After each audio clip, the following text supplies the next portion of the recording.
Good morning. I'm Stan Gurka with America Financial Services. Here we're today as a business ambassador to introduce Chuck Lemasters.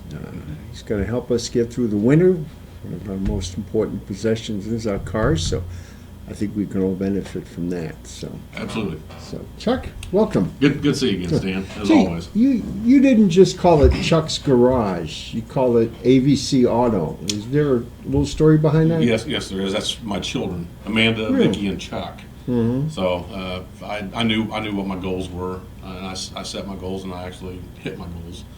But I had to hawk my house, took my kids' college money, and started the business. Wow. And it's worked out pretty well. So AVC is Amanda, Vicky, and Chuck. That's my that's my kids. So. Okay, well, I know you've serviced many of our vehicles for quite a few years, and your shop has grown over that time. Yes, it has. We started out. I started out a one-man band in January of 1997, and currently we have 9 employees. But I went from about a 3-bay repair shop to we now have 10 bays. So, which is plenty enough room for us to work on cars. But we met our. Another one of the goals I wanted to have was make sure our certifications and everything were up to snuff. And within 3 years, we were an ASE Blue Seal dealer, which are technical shop center, which is not real easy to come by. Now, what does that mean to the consumer? To me, well, if you're going to go to a bank, you'll make sure they're FDIC, fairly insured. Well, if you're going to go to an automotive repair shop, you want to make sure that they're also certified, which we are. And most of your shops do have some certification. In order to be a Blue Seal dealer, you have to have certifications in all 10 fields, which we do. And on top of it, we've got 5 technicians, and 3 of them are master technicians, which is today's standards. That's very hard to come by. Oh, okay. So most of your shops, they'll have 4 or 5 guys, and they'll have one master, and he'll basically surround the other 4 or 5, and they do different jobs, stuff like that. But that one master generally keeps everybody else in line and helps them out. So we're just the opposite. We got more master technicians than we do regular technicians. Well, that sounds pretty important, because years ago you just change your oil in the thermostat a couple times a year and tune up once a year and you were set. But now cars are so much more complicated. So does that mean you guys are qualified to handle all these different facets? Oh, absolutely. Wow. If you understand vehicles today, actually vehicles are easier to work on. If you have the basics and you know all the electronics and mechanical part of it is mechanical part. You either have it or you don't. But there's a lot of mathematics that go into today's vehicles and things like that. And if you remember, I'm not saying that you're old or anything, but remember when you used to go on vacation, you'd go to the automotive repair shop and you'd put on a new set of tires, you'd have the wheel bearings repacked, and change it different, tune it up. And all. Today we don't have to do that like we used to. It's good to be prepared, but cars start today. With your fuel injection, your electronic ignition, everything like that. We're very fortunate. Cars are very low maintenance today, as compared to what they were 30, 40 years ago. Sure. But now, does that mean that we get complacent and don't have to worry about anything? Yes. That we don't have to have you do anything until something breaks? That's exactly or is there what some happens. Preventive? I'll give you an example right now. We have 4 vehicles in our shop that are in for major repairs. One's for transmission, and the other 3 are for engines. That's because people they do get complacent. So instead of changing oil like they're supposed to and things like that, they kind of let it go by. Probably in the last since the housing industry kind of crashed, money's gotten tight. So people that used to, when they would have a squeak in their brakes, they would come in and have it inspected. Well, now that squeak has turned into a grind. The little noise underneath the hood, which really wasn't that bothersome. Now it's turned into a bigger problem. So we're seeing a lot of that. So hopefully the economy's going to turn around where people can do more of their maintenance like they're supposed to and things like that. In the back of everybody's owner's manual, there is a maintenance sheet on there, and it'll tell you what needs to be done at a certain time. And I would highly suggest everyone do that. And that's what we do when you come into our shop. We go by the manufacturer's recommendations. And that's what you should do, and that'll keep your car. There's no reason why someone can't buy a car and get 300,000 miles out of it today if you do your maintenance. But with an engineering background, I know they put that in there for a reason. Correct. So if we follow the maintenance, should we still bring it in occasionally and just have you check and make sure everything's all right? Absolutely. It's just like when you go to the doctor for a physical. I do. I go to the doctor actually twice a year for physical. Yeah, I know that. So, but if you bring your car to an automotive repair shop, you want to do just a general inspection at least once a year, Okay. and that'll tell you what kind of condition your brakes are in. Make sure all of your maintenance needs are up where they need to be. We do what's called a multiple inspection in our shop, $40, and we go through it, and it's 10 different points of interest on the inspection sheet. We'll basically go through from top to bottom. We'll check your lights, check your brakes, suspension, pretty much go through the vehicle and to give you a general idea of what's going on with your car. And I would imagine most of the automotive repair shops out there do the same thing as well. So. Okay. Now, we're getting ready to have our first snow, and you have to admit, a lot of us get kind of stupid in that first snow. Is there anything that we should do? We obviously should change our washer fluid for the winter type, but Right. are there some other things that we can check before we get into this nasty Absolutely. weather? And what I would do, start off with, is I do that yearly inspection. Go in and have that done. The technicians, the mechanics, whoever we're working on, are able to give you an idea of what's going on. It's always a good idea to make sure your antifreeze, the levels where it should be. In Indiana, 45 to 50 below zero is fine. We're not in Minnesota where it, just a 70, stuff like that. But just a good general checkup is something you always want to do. Make sure you've got good wiper blades on there. Last thing you want to do is just sticking your hand outside the window and flicking your windshield wiper. So I know I've seen it. Your lights are very important. You want to make sure that people can see you, especially now that with the daylight savings time and all that. You go out in the morning, it's dark. You come home, it's dark. It takes you a couple minutes to have your kid or your husband or your wife or whatever just walk around your car and make sure all your lights are working. Very important. You want to be seen. This time of year, watch out, deer. Well, We're all over the place. That's a good point. So you want to be seen. You want to be aware of your surroundings and stuff like that.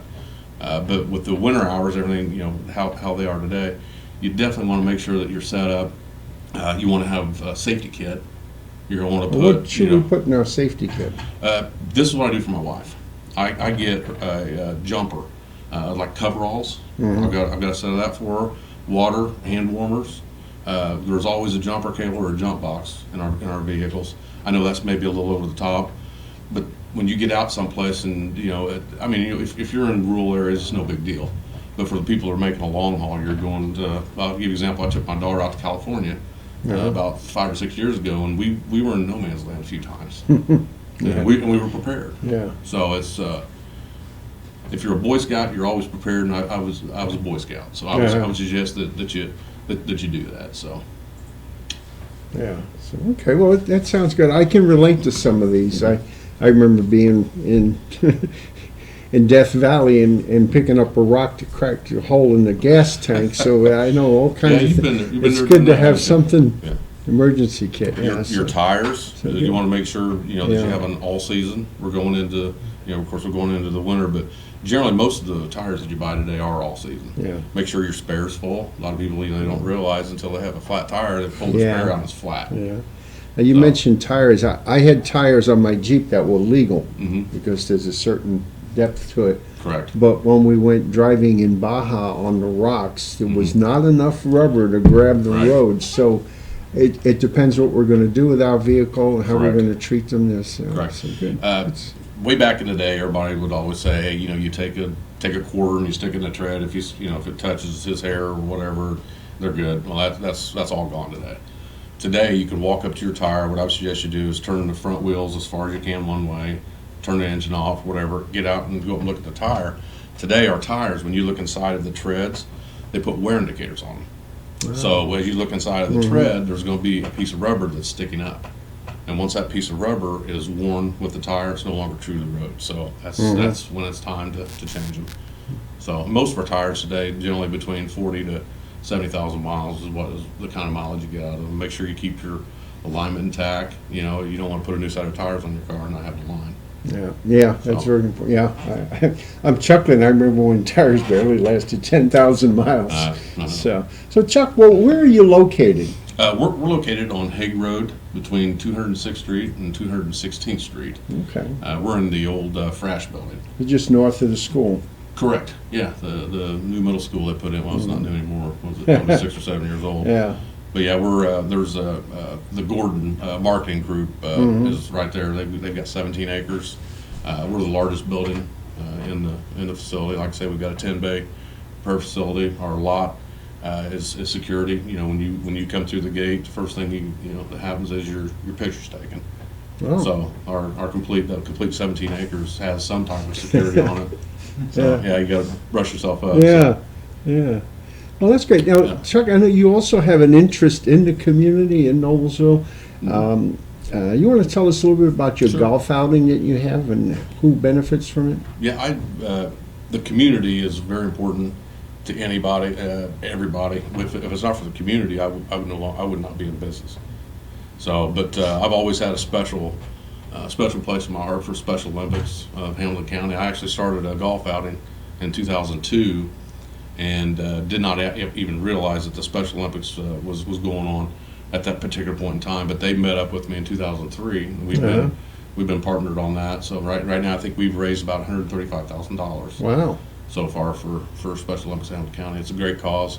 I'm also involved with Riverview Hospital. Some of the others, the Boys and Girls Club. I put my name on the back of a lot of kids' shirts. They're out there running around playing baseball, and I just recently signed up for lacrosse. A bunch of just trying to help out the community. If it was, like I said, it wasn't for the community, I wouldn't be in business. I know that. So well, you heard that about lacrosse. You'll have to watch the channel. So, well, great. I think that covers it. Well, do we have our Chuck Lemasters AVC Auto logo down here? I see. There we go. So if you have any doubts about your car, certainly $40 is dirt cheap. That's just basically lunch money.